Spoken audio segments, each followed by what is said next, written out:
All right, so the next thing we want to do is to talk about the procedures for consolidating. And so how we do this, as we have seen, depends on whether or not the acquiree, the acquired company, remains in existence, incorporated, after this business combination. And so we're going to look at that. And first thing we have to do is determine the total fair value of the consideration transfer. That's our first consideration in all this, because everything revolves around the fair value of the consideration transferred. And then you have to allocate that fair value to specific subsidiary assets acquired, and that includes any goodwill and liabilities assumed, or in the case of a bargain purchase, to a gain.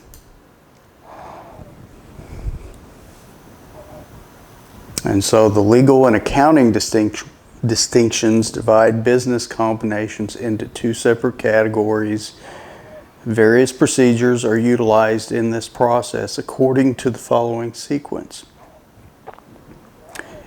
When the acquisition method, when a dissolution takes place, you have one set of rules for acquisition method, and when a separate corporation is continued or maintained, you have another set of rules.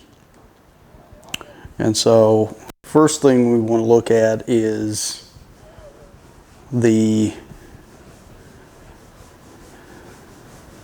example of figuring out the fair value of the purchase price. So, and this applies regardless of whether or not the acquired company is liquidated or continues to exist. The starting point is fair consideration given by the acquiring company. So here we go. And I'll try to stay still because I think my microphone cut out there. It's hard to stay still.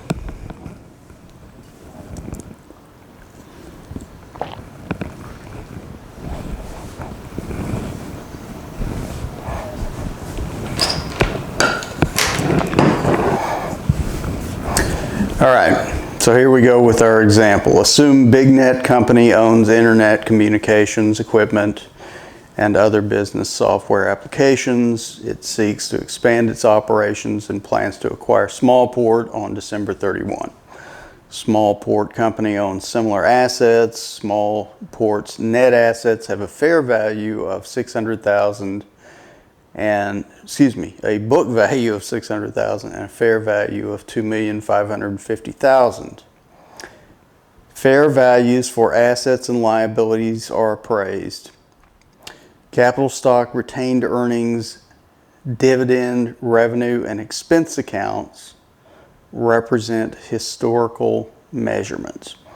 The equity and income accounts are not transferred in the combination.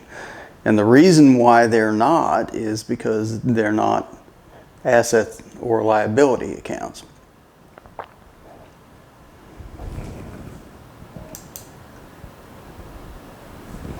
And so here are the fair values of the various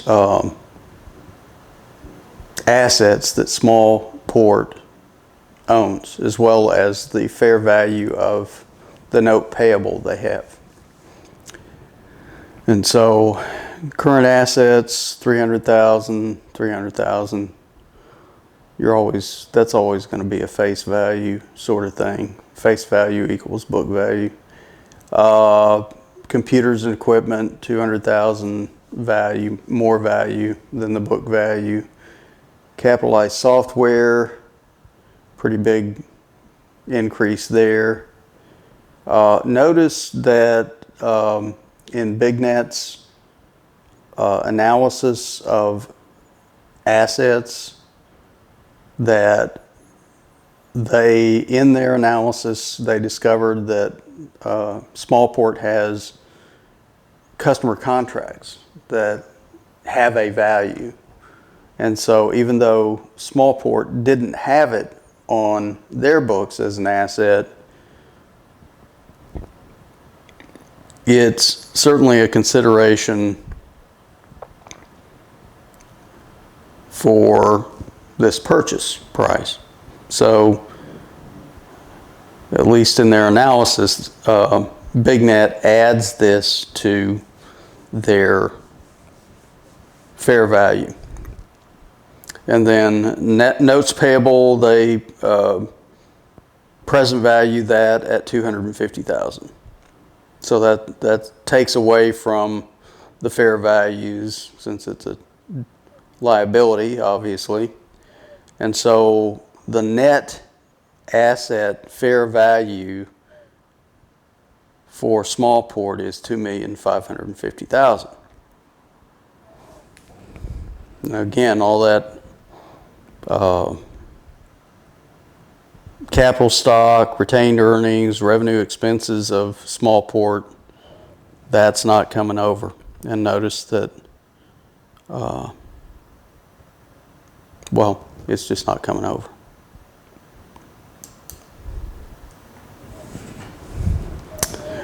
All right, so there's your starting point, the fair value. When dissolution takes place, the acquired company no longer exists. And so the journal entries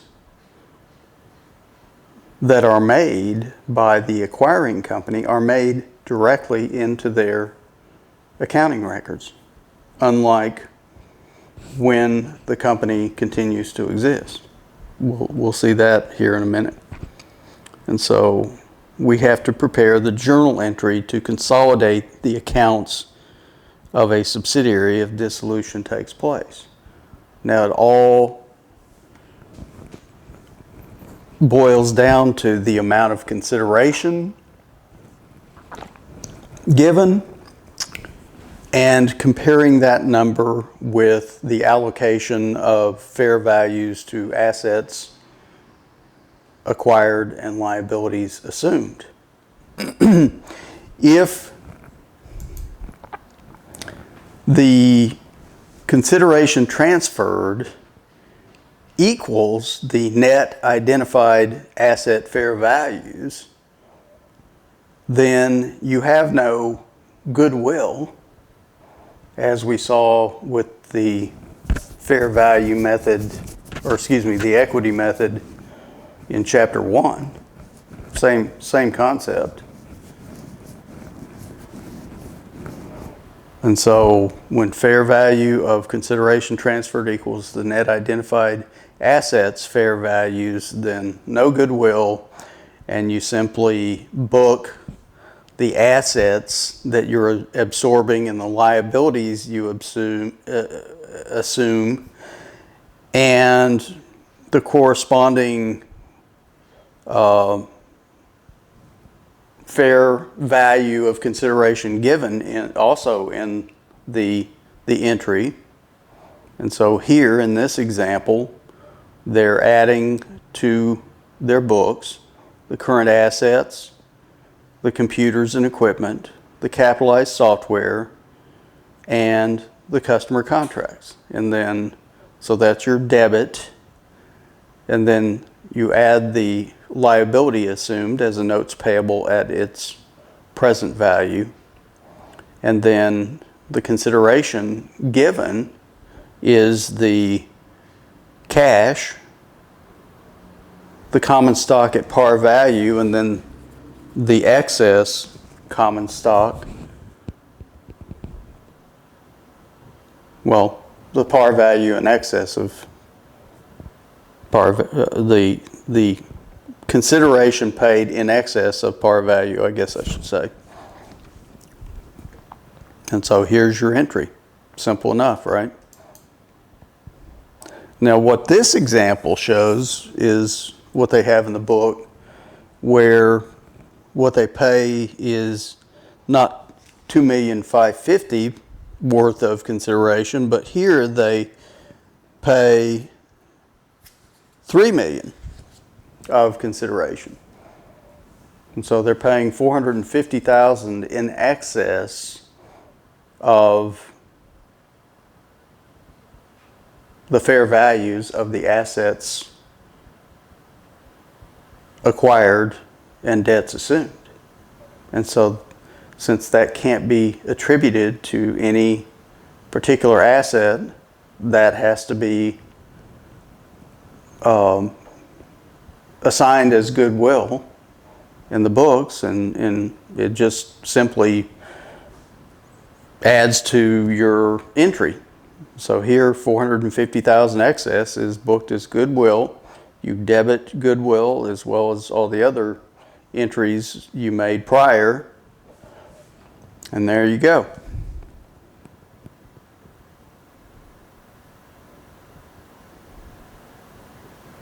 Now again, this is in the acquiring company's financial records. As of December 31, the acquired company's financial records no longer exist once these are made. Now here what we show is what they call a bargain purchase, where the purchase price or the fair value of consideration given is actually less than the fair value of the assets and acquired and liabilities assumed. And so here they pay, how much do they pay? They pay $2 million.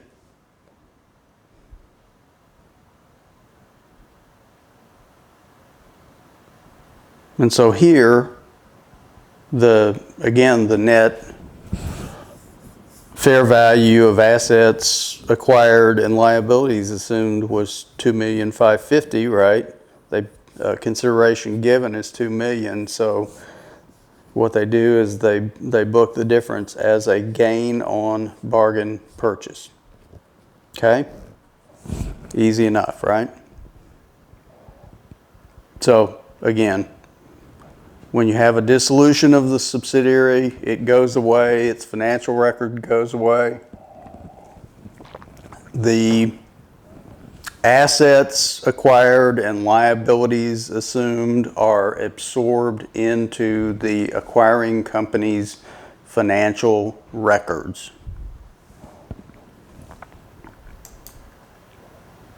Now, what about related costs? Experts' fees, accountants, independent accountants, attorneys, actuarials, whatever, appraisals. Well,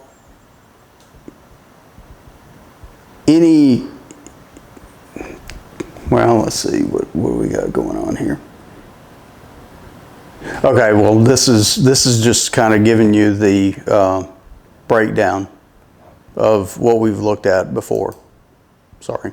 Related costs of business. Direct costs of the acquisition. Things like attorneys, appraisers, accountants, investment bankers are not part of the fair value received, and they're immediately expensed.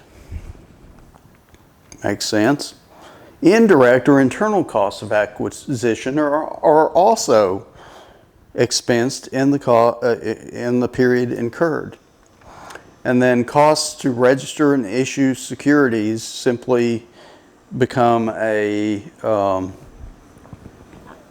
cost booked as additional paid-in capital, and what it does is it reduces paid-in capital. And there's a shows an example of some entries that down there at the bottom of page 54, if you will.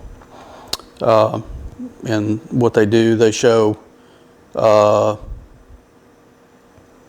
know, it's your typical expense. You debit expense, credit cash. For the last one, the cost to register and issue securities related to the acquisition, what that's going to do is reduce additional paid-in capital, and so you would debit paid-in capital, additional paid-in capital, and credit cash. So, kind of makes sense, right? Okay, so we looked at how we handled the acquisition method when the subsidiary is dissolved. Now we go to how we handle this when the subsidiary is not dissolved. And the main thing here is that the subsidiary continues to maintain separate accounting records. Totally different situation. And so the dissolution does not occur. The consolidation process is similar to the previous example. Again, fair value is the basis for initial consolidation of the subsidiary's net assets. The subsidiary continues to operate as a legally incorporated separate entity. Each company maintains independent record keeping. And the key is that we just simulate the consolidation of financial information. We play like the information is consolidated when it's really not.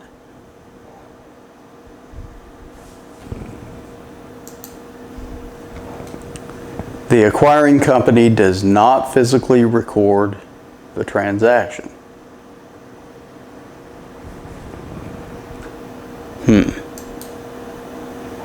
So we do this consolidation through a consolidation worksheet, much like what you see in Exhibit 2.6 on page 57.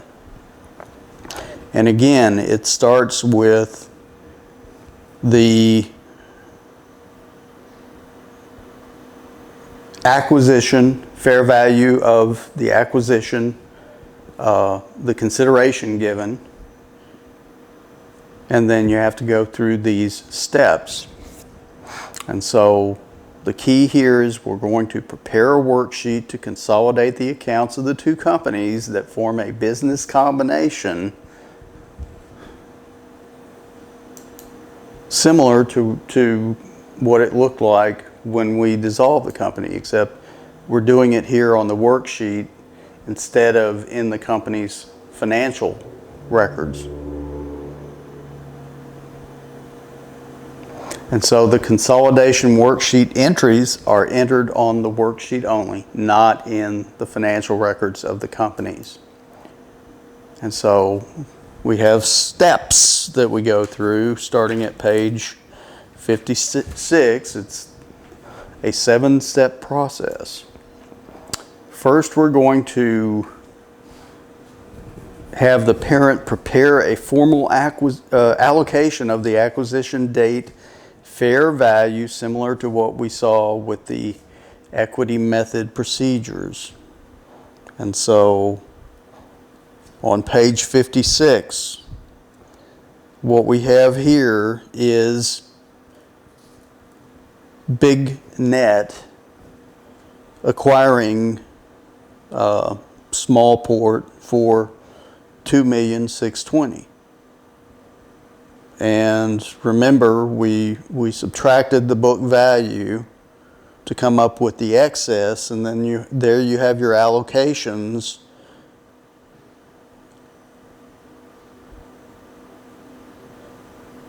And so it shows the excess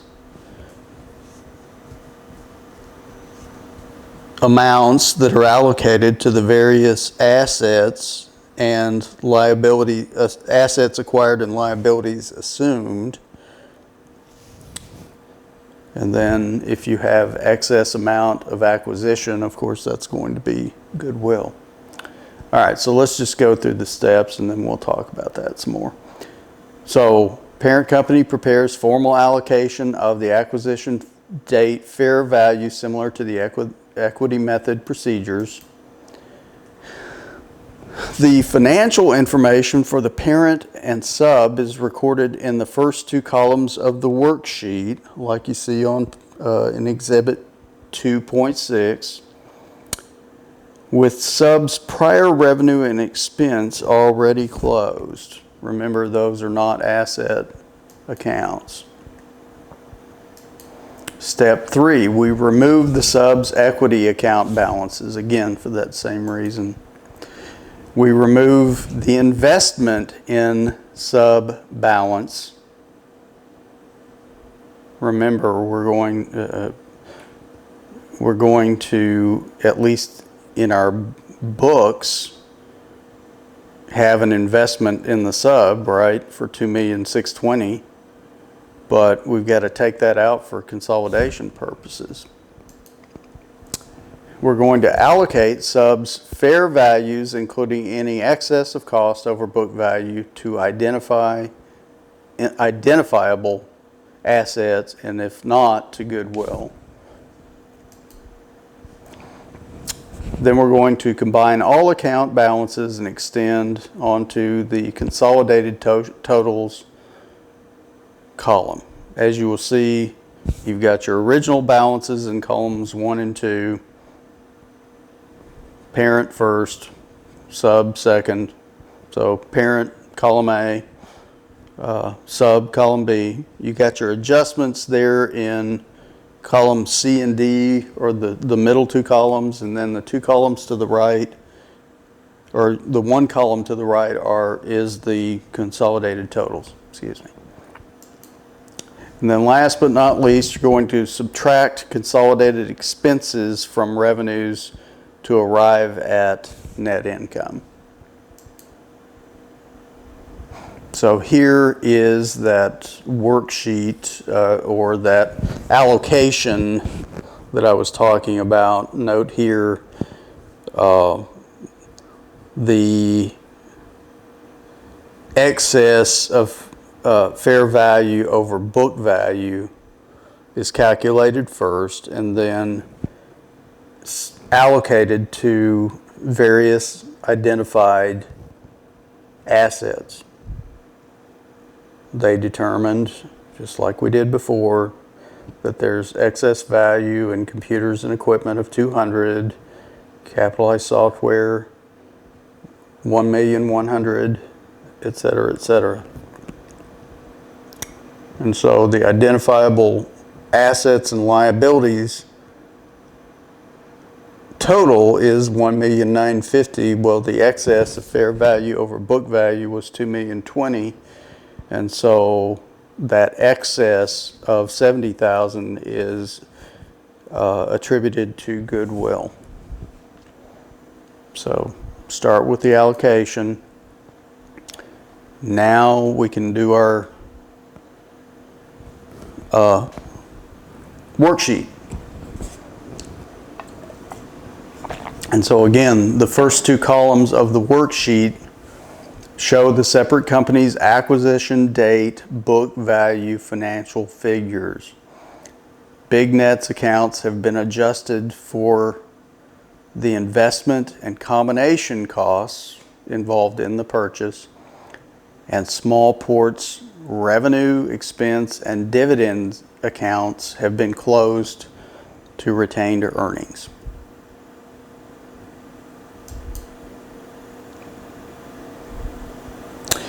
And so what you've got going on here, and I'll use my pointer. So step one was that allocation schedule. Step 2 is just simply taking your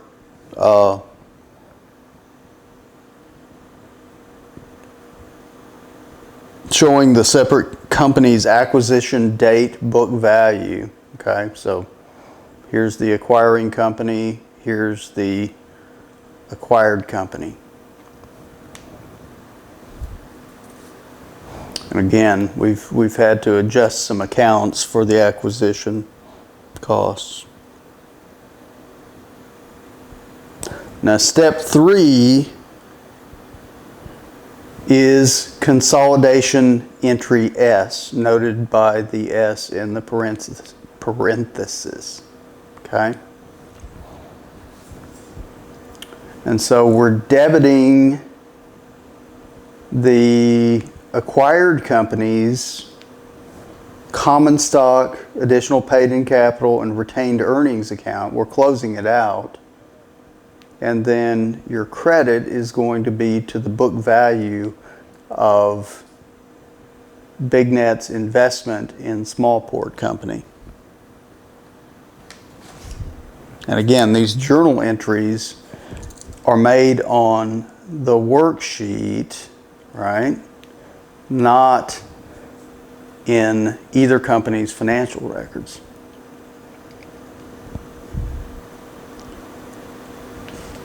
And so step 3 is this. Step 4 is the credit of 600, which is again the book value in BigNet's investment in Smallport Company. And then step 5 is entry A, which is removing the excess payment of $2,020,000